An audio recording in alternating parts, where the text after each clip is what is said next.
नमस्कार। तथ्यों और तर्कों के आधार पर इतिहास को समझने समझाने के सिलसिले सच का सामना में आपका स्वागत है। मैं हूं मुकेश कुमार। दोस्तों, भले ही राम मंदिर बाबरी मस्जिद का विवाद पुराना हो, मगर असली झगड़ा शुरू होता है 22 दिसंबर 1949 की रात के बाद, जब वहां मतलब बाबरी मस्जिद में मूर्तियां रखी गईं और कहा गया कि रामलला प्रकट हुए हैं। क्या थी वो पूरी घटना? कैसे प्रकट हुए रामलला, या कैसे रखी गई वहां मूर्तियां? मूर्तियां मिलने के बाद क्या हुआ? पुलिस प्रशासन, राज्य सरकार और केंद्र सरकार ने क्या क्या किया? ये सब जानने के लिए, समझने के लिए, समझाने के लिए हमारे साथ हैं जाने माने सामाजिक कार्यकर्ता और इतिहास के जानकार professor Ram Puniyani. Professor Puniyani, programme में आपका स्वागत है। धन्यवाद। 22 दिसंबर 1949 एक टर्निंग पॉइंट है इस पूरे विवाद में। उस दिन रात को अचानक ये सब हुआ। दूसरे दिन से हंगामा मचा कि रामलला प्रकट हुए। वो पूरी घटना क्या थी? तथ्य क्या है?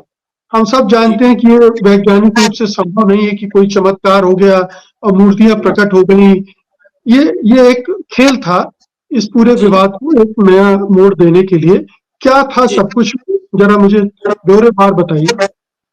देखिए, इस घटना के बारे में ज़्यादा विस्तार में जानकारी नहीं मिलती, क्योंकि इसको एक अलग रूप में इसका प्रोपेगेंडा किया गया।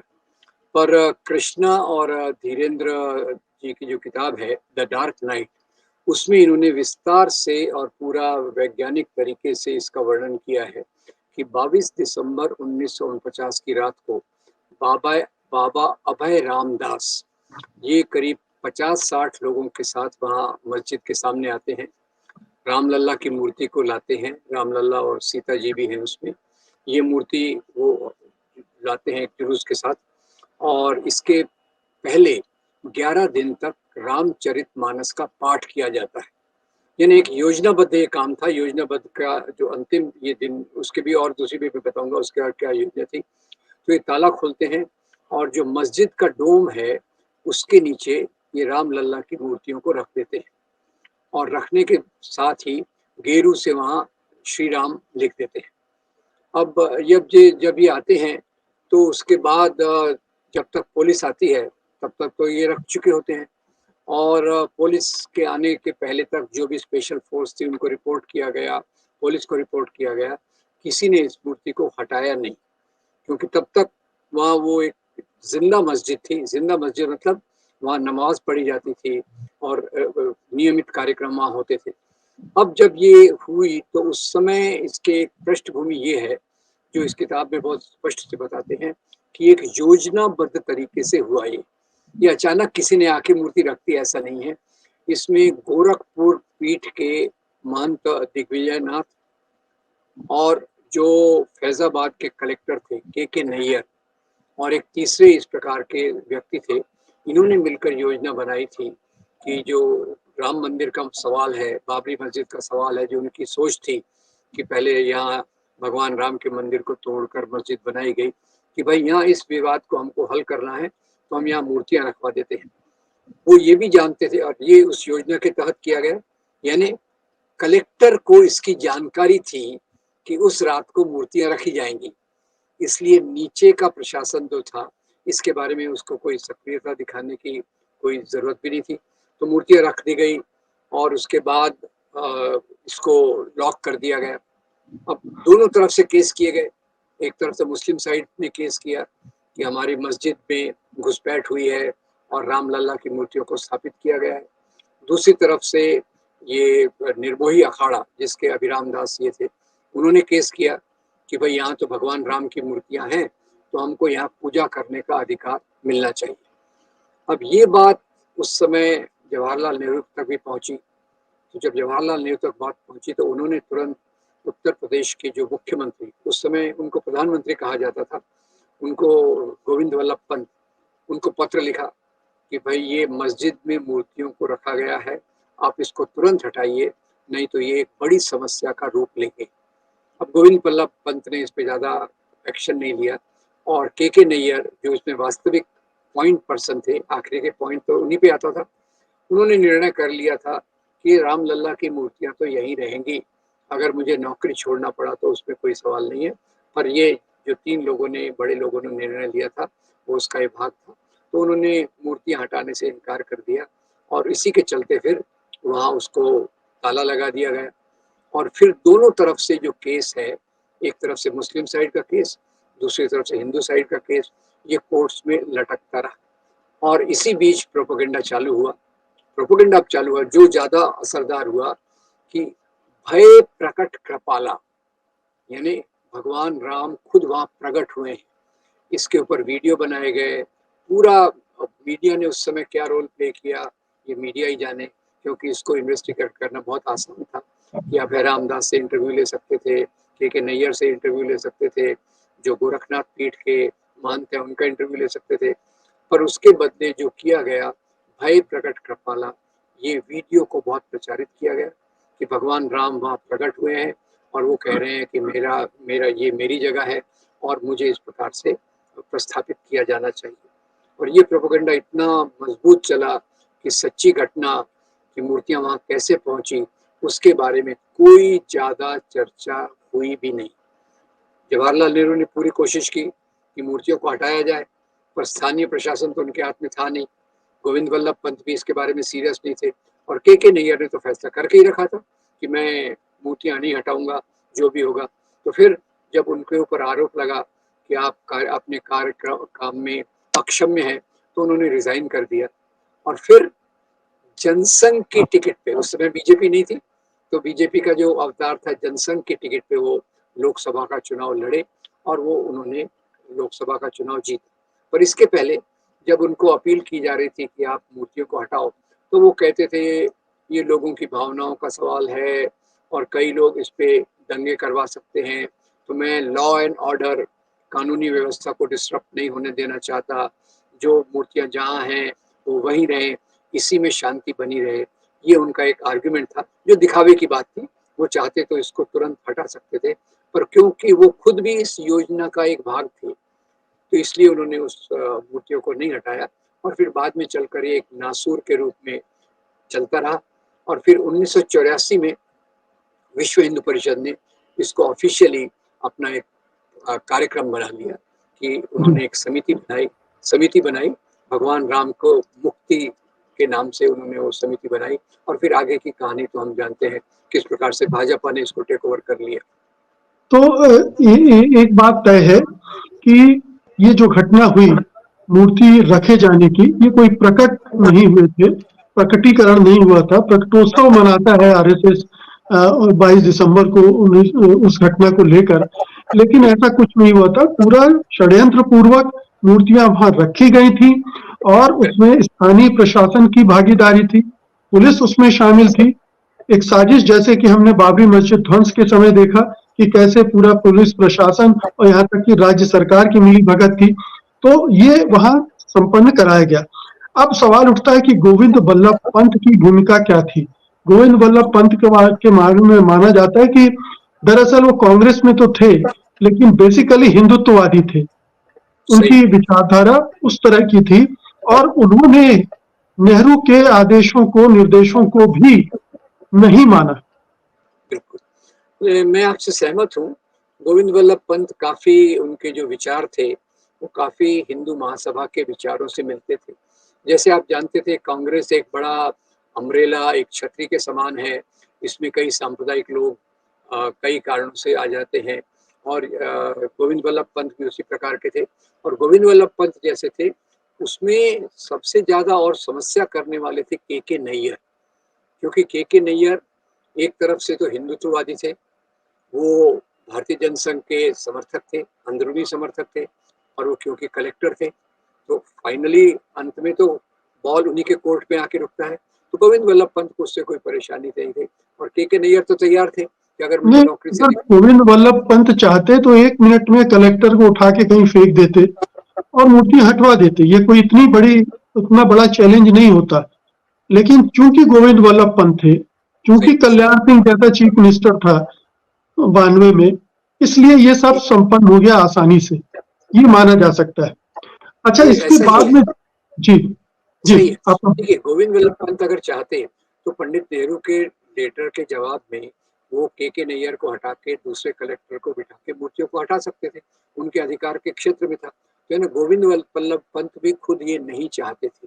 मैं कह रहा हूँ के नैयर तो इसमें सक्रिय रूप से इस कॉन्स्पिरेसी का भाग थे, जबकि उनको गोविंद वल्लभ पंत का भी पूरा आशीर्वाद प्राप्त था इस काम में, और ये सबसे इसका एक महत्वपूर्ण बिंदु है। जी। इसके बाद एफआईआर भी लॉन्च की गई थी, जिसमें इस सारा ब्यौरा था कि कैसे रात में 50-60 लोगों का एक दस्ता वहां घुसपैठ किया, वॉल को गिराकर, दीवार को गिराकर गया, अंदर मूर्ति रखी, और आपने कहा कि वहां दीवारों पर श्री राम वगैरह भी लिखा गया। ये सब दरमियानी रात में हुआ और ये एफआईआर में दर्ज भी हुआ। इसके बावजूद कोई कार्रवाई वहां के कलेक्टर ने नहीं होने दी, ये तय है। तो एक बात साबित होती कि कोई प्रकट वगैरह नहीं हुए थे, कोई रामलला प्रकट नहीं हुए थे, वो 11 इंच की एक मूर्ति वहां रखी गई और उसके आधार पर ये सारा माहौल बना दिया गया कि रामलला प्रकट हुए हैं, और लोगों को चूंकि यही बार बार बताया गया तो उन्होंने इसे स्वीकार भी कर लिया। जी, बिल्कुल। ये देखिए, कई चीजें एक लंबी योजना के तहत की जाती है और उसमें हमारे भारतीय प्रशासन का जो रोल है, क्योंकि यहाँ जो धर्मनिरपेक्ष ताकतें हैं, वो उतनी शुद्धता के साथ कोई भी पार्टी नहीं चलती। जैसे मैंने कहा कि कांग्रेस के अंदर ऐसे तत्व घुस जाते हैं जो सांप्रदायिक होते हैं अंदर से, और सत्ता के लिए या तो कांग्रेस में जुड़ते हैं या कांग्रेस की सत्ता का लाभ लेने के लिए, खुद के एजेंडा को बढ़ाने के लिए उसमें जुड़ते हैं। तो ये गोविंद वल्लभ पंत का वो उसी प्रकार का केस है। नहीं तो जैसे आपने कहा, मैं उससे सहमत हूँ कि मामला कुछ बड़ा था नहीं। ये कॉन्स्पिरेसी को उसी समय जैसे निप इन द बड, उसको खत्म किया जा सकता था, और उतना बड़ा जो बाद में बखेड़ा उसके चारों तरफ किया, तो उसके एक्चुअली के नैयर के नीचे के जो ऑफिसर थे, उन्होंने इस बात को मान्य किया कि ये मस्जिद है और यहाँ मूर्तियां होने को कोई सवाल नहीं है, पर क्योंकि के नैयर उनके ऊपर थे और उनको गोविंद वल्लभ पंत का आशीर्वाद प्राप्त था, तो इसलिए उन्होंने किसी बात को नहीं माना और मूर्तियों को वही रहने दिया, जो बाद में चलकर फिर 1980 के दशक में एक बड़े नासूर के रूप में सामने आ गई। नेहरू इतने कमजोर क्यों साबित हुए, क्यों चूक गए वो? क्या गोविंद वल्लभ पंत इतने मजबूत थे, कद्दावर थे कि उन्होंने इनकार कर दिया, उन्हें स्वीकार करना पड़ गया? ये बात तो है। देखिए, नेहरू एक आदर्शवादी व्यक्ति थे और पार्टी के अंदर उनकी जो पकड़ थी वो उतनी मजबूत नहीं थी जितनी कि उनकी वैचारिक पकड़ थी। उनकी वैचारिक पकड़ बहुत मजबूत थी। धर्मनिरपेक्षता के बारे में, समाजवाद के बारे में, देश के भविष्य के बारे में उनकी समझ से ज़्यादा बेहतर उस समय कोई नहीं था। पर पार्टी के अंदर ऐसे जिसको स्थानीय नेता ऐसे कई थे जिन पर उनकी पकड़ मजबूत नहीं थी, और गोविंद वल्लभ पंत एक बहुत मजबूत नेता माने जाते थे। तो हो सकता है कि नेहरू के अपने मूल्यांकन में कुछ कमी रही हो, कि जिसके कारण वो गोविंद वल्लभ पंत के सांप्रदायिक स्वरूप को उतना न पहचान सके हों और उन्होंने इस बात को होने दिया। जबकि होना उचित बात तो यही है कि अगर उनकी बात को स्वीकार नहीं किया जा रहा तो गोविंद वल्लभ पंत को डिसमिस कर सकते थे और उसके बदले वो सेंट्रल रूल लाकर मूर्तियों को हटवा सकते थे। पर शायद उन्हें लगा होगा कि गोविंद वल्लभ पंत इतने मजबूत नेता हैं, स्थानीय नेता हैं। और ये दूसरा देखिए, ये आज़ादी के बाद की बात है, जबकि नेहरू प्राइम मिनिस्टर तो बने और वो उसी समय पार्टीशन का पूरा मामला हुआ था, माहौल में बहुत टेंशन था, और हो सकता है उनको लगा हो कि कहीं इसकी वजह से फिर से दंगे फसाद शुरू न कर दिए जाएं। ये पार्टीशन देखिए, तो हम जो बात कर रहे हैं वो 1949 की बात कर रहे हैं, जबकि देश नया नया आज़ाद हुआ था और उसको 10 प्रकार की समस्याओं से नेहरू को जूझना पड़ रहा था। जो पार्टीशन के कारण रिफ्यूजीज आए, वो एक तरफ सवाल था। तीसरा कश्मीर का सवाल था। दूसरा उस समय जो भयंकर दंगे हुए थे उसका सवाल हुआ था। फिर ये सब चीज़ों के चलते एक उत्तर प्रदेश के इतने मजबूत मुख्यमंत्री को हटाना शायद इतना आसान नेहरू के लिए उस समय नहीं रहा होगा, जो शायद एक उचित कदम होता, पर उसके कारण और भी समीकरण शायद समाज में बिगड़ जाते, क्योंकि समाज की परिस्थिति उस समय काफ़ी डामाडोल थी, काफ़ी डेलिकेट थी। तो आज जो मंदिर अयोध्या में बना है, और जो भव्य मंदिर बना है और उसे सांस्कृतिक पुनर्जागरण उत्थान का एक केंद्र बताया जा रहा है, उसका जो अतीत है वो छल कपट से भरा है। 1949 का छल कपट, 1992 का छल कपट और सुप्रीम कोर्ट का जो फैसला आया उसमें भी, वो भी विवादास्पद, उसमें भी छल दिखता है। तो इतने छल कपट के जरिए ये मंदिर निर्माण हुआ, इसे हिंदू समाज कैसे देख सकता है? देखिए, ये आपने बिल्कुल सही कहा कि सुप्रीम कोर्ट ने आखिर में जो भी जजमेंट दिया, उसमें से हम पूरा सहमत नहीं होंगे। पर ये बात तो सुप्रीम कोर्ट ने भी स्वीकार किया कि ये 22 दिसंबर को जो हुआ वो अपराध था, 6 दिसंबर को जो हुआ वो भी एक अपराध था, पर अपराधियों को सजा देने की बात नहीं कही गई। और इतने छल कपट अपराधों के ऊपर एक मंदिर बन रहा है और उसमें एक स्वीकार्यता तैयार की जा रही है। मुकेश जी, यहाँ मेरी समझ ये है कि समाज में प्रोपेगेंडा की ताकत बहुत मजबूत होती है, और जैसे नोम चॉम्स्की कहते हैं मैन्युफैक्चरिंग कंसेंट, यानी सहमति का निर्माण। तो आप देखिए कि आरएसएस की जड़ें इतनी मजबूत हैं, उसकी प्रोपेगेंडा मशीनरी इतनी मजबूत है। सोशल मीडिया और व्हाट्सएप और ये तो अभी आए हैं, टेलीविजन मीडिया को तो उन्होंने अभी अभी 15-20 साल पहले खरीदा है, पर पूरे 1925 से उन्होंने जो एक नेटवर्क बनाया है प्रोपेगेंडा का, वो हर जगह पहुंच जाता है। और उसके कारण इतना बड़ा छल कपट के बारे में कोई ध्यान भी नहीं कर रहा। लोग केवल एक ही बात कर रहे हैं कि भगवान राम का मंदिर बन रहा है, हमारा गौरव, देश का गौरव वापस आ रहा है, और भगवान राम जो इतने निष्कासित थे उनको प्रस्थापित किया जा रहा है, वगैरह वगैरह, संस्कृति का निर्माण किया जा रहा है। और जो वास्तविक बात है, जिसे मर्यादा पुरुषोत्तम कहा जाता है, जिसे मर्यादा पुरुषोत्तम कहा जा रहा है, उसका मंदिर एक ऐसी जगह पर बन रहा है जो पूरे अन्याय से पूर्ण है, अन्याय से भरी हुई है। सुप्रीम कोर्ट तक ने भी उस अन्याय को माना और उसके बारे में पूरे रिकॉर्ड मजबूत मौजूद है। तो ये मेरे ख्याल से ये प्रोपेगेंडा की ताकत है, और इसके लिए आपको आरएसएस की मशीनरी पर ध्यान देना पड़ेगा कि उनकी प्रोपेगेंडा मशीनरी कितनी मजबूत है कि वो नागपुर से लेके तो एक दूर दराज के गांव तक एक ही नैरेटिव खड़ा करते हैं।